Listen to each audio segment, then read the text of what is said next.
Cable guide replacement. If the cable guide on your Lug-All come-along ratchet winch hoist is damaged, it can be repaired or replaced. If the guide is bent, it can be fixed by bending it back into its original position in a vise.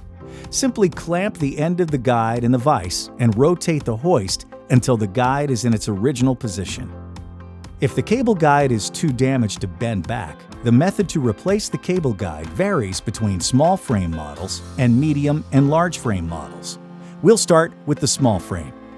If the cable guide is intact, you'll need a hammer, a notched chisel, and a vise.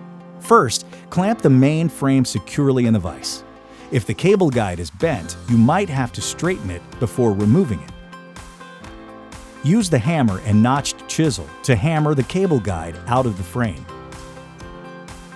If the cable guide is broken, you'll need a drill, a 3/16 drill bit, and a 1/8 or 3/16 inch punch, depending on the size of the guide.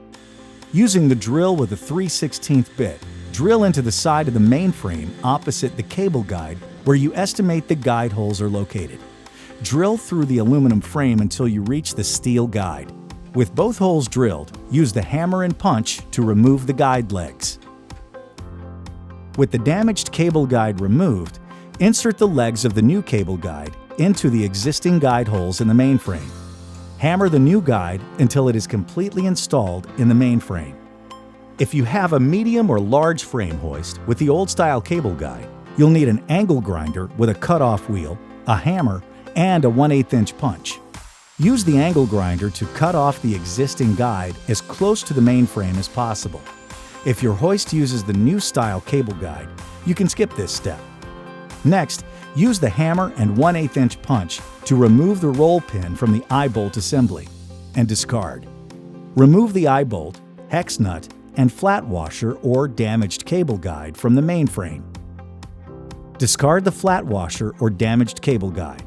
Install the eye bolt, hex nut, and the new cable guide onto the mainframe.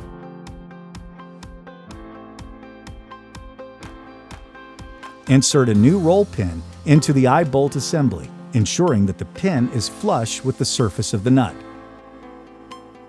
To insert the wire rope into the new guide, the hook must be removed from the wire rope assembly. For a complete tutorial on this process, see our wire rope replacement video.